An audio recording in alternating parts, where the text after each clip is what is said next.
서기 53년 11월 고구려의 왕궁은 핏빛으로 물들었습니다. 제5대 왕 모본왕이 자신의 측근이었던 드로에게 비참하게 살해당한 것입니다. 왕이 시해당한 그날 밤 고구려의 권력지형은 요동쳤습니다. 그런데 역사는 아주 기이한 기록을 남겼습니다. 모본왕에게는 분명 아들이 있었는데도 왕위는 아들이 아닌 사촌동생 궁에게 돌아갔습니다. 그가 바로 우리가 역사책에서 배운 고구려의 6번째 왕 태조대왕입니다. 여기서 우리는 아주 거대한 미스터리와 마주하게 됩니다. 여러분도 아시다시피 태조라는 칭호는 보통 나라를 처음 건국한 시조에게 붙이는 아주 무거운 이름입니다. 조선의 태조 이성계, 고려의 태조 왕건처럼 말이죠. 그런데 고구려를 건국한 사람은 분명 주몽인데 왜 건국자도 아닌 6번째 왕에게 태조라는 파격적인 칭호를 붙였을까요? 혹시 우리가 알고 있는 고구려의 역사가 누군가에 의해 조작된 것은 아닐까요? 오늘 우리는 역사 속에 은밀하게 숨겨진 해시 고구려설이라는 충격적인 가설을 추적해 보려 합니다. 과연 고구려의 왕조는 도둑맞은 것이었을까요? 이 미스터리의 시작은 아주 오래된 기록들 속에 숨겨진 이름들에서 출발합니다. 삼국유사와 같은 고대 사설을 펼쳐보면 고구려 초기의 왕들에게서 기묘한 공통점을 발견할 수 있습니다. 바로 이름 앞에 붙은 해라는 글자입니다. 유리왕의 태자였던 해명, 대무신왕의 다른 이름인 대해주리왕, 민중왕의 이름 해색주, 그리고 비극적인 죽음을 맞이한 모본왕의 이름 해우까지. 마치 약속이라도 한 듯 왕들의 이름에는 해자가 선명하게 박혀 있습니다. 삼국유사는 아예 유리왕부터 모본왕에 이르는 4명의 왕들의 성씨가 해씨라고 기록하고 있습니다. 하지만 우리가 아는 고구려 왕실의 성씨는 무엇입니까? 바로 고씨입니다. 시조 주몽은 고씨성을 썼다고 알려져 있습니다. 그렇다면 상황이 아주 묘해집니다. 시조는 고씨인데 2대 유리왕부터 5대 모본왕까지는 해씨들이 왕위를 이었습니다. 그러다 6대 태조대왕에 이르러서야 다시 고씨가 등장합니다. 즉, 초기에는 주몽을 제외하면 다들 해씨성을 쓰다가 어느 순간 갑자기 고씨로 바뀐 겁니다. 이 기록의 불일치에 주목한 일부 학자들은 해씨 고구려설을 제기했습니다. 이 주장에 따르면 태조대왕 이전까지 고구려는 사실상 해씨 왕조가 다스렸고 태조대왕 이후부터 비로소 고씨 왕조로 교체되었다는 것입니다. 즉, 태조대왕은 이전 왕들과 혈연관계가 없는 새로운 왕조를 연 인물이라는 거죠. 그래서 그에게 건국자에게나 어울릴 법한 태조라는 칭호가 붙었다고 설명합니다. 이 가설은 꽤 설득력 있는 정황 증거들을 가지고 있습니다. 고구려 초기의 왕위 계승 과정을 자세히 들여다보면 어딘가 석연치 않은 피냄새가 진동하는 사건들이 연이어 발생하기 때문입니다. 유리왕이 고구려에 오자마자 건국시조 주몽은 갑작스럽게 사망했습니다.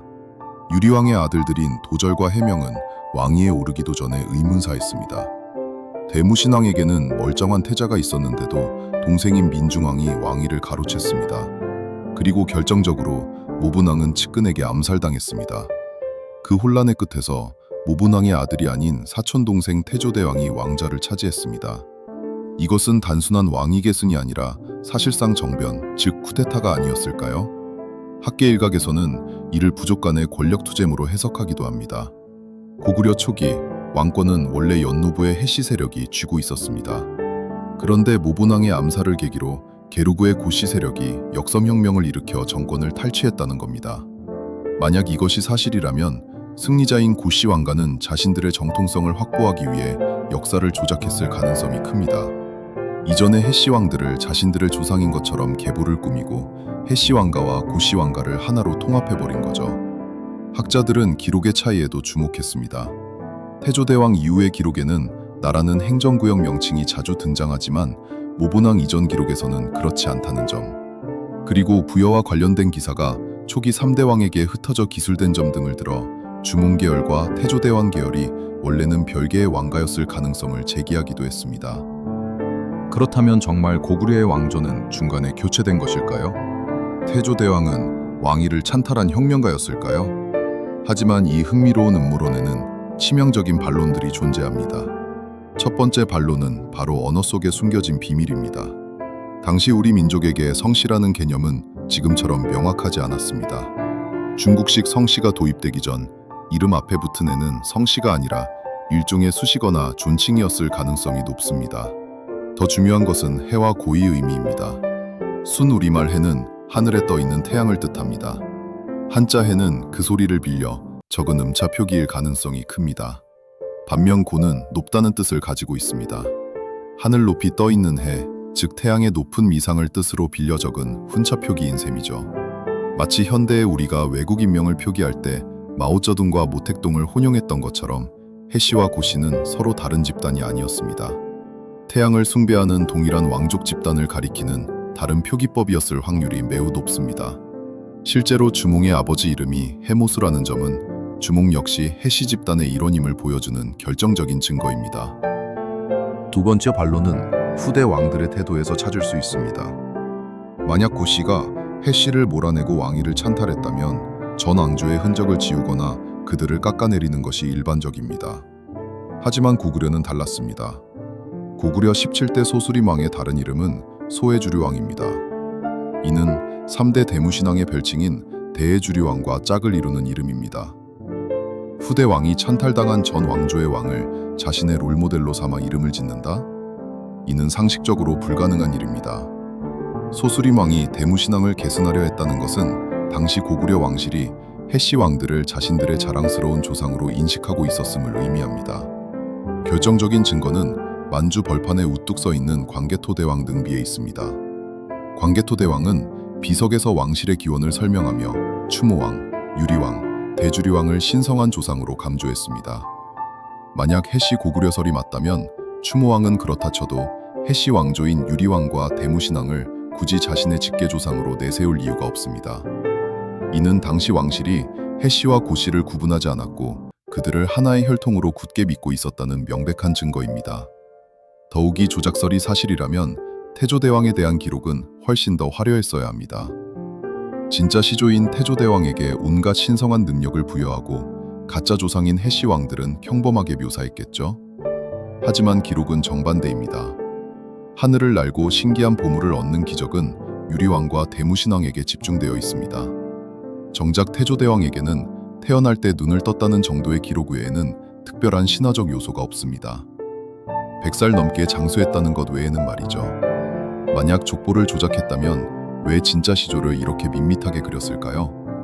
이 역설이야말로 인위적인 조작이 없었다는 방증입니다. 그렇다면 왜 6대 왕에게 태조라는 거창한 칭호를 바쳤을까요? 왕조가 바뀐 것도 아닌데 말이죠.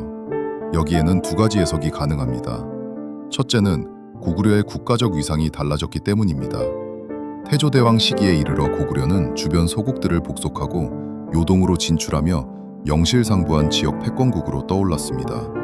이전까지가 부족 연맹체였다면 태조대왕 때부터는 강력한 중앙집권 국가의 기틀이 마련된 것입니다. 마치 진시황이 황제라는 칭호를 처음 썼듯 고구려인들은 태조대왕을 기점으로 나라의 체제가 완전히 새로워졌다고 느꼈을 수 있습니다. 그는 새로운 왕조의 시조가 아니라 제국 고구려를 연 주몽의 시조였던 것입니다. 둘째는 왕실 내부의 계승구도 변화입니다. 태조대왕 이전에는 형제 상속과 부자 상속이 혼재했습니다. 그런데 태조대왕은 반개 왕족으로서 왕위에 올랐고 이후로는 그의 아버지인 제사의 후손들만이 왕위를 독점하게 됩니다. 즉, 왕실 전체의 시조는 주몽이지만 특정 가문의 중시조로서 태조대왕을 높여 불렀을 가능성이 있습니다. 오늘 살펴본 해씨 고구려설은 고대사의 빈칸화를 채우려는 흥미로운 시도였습니다.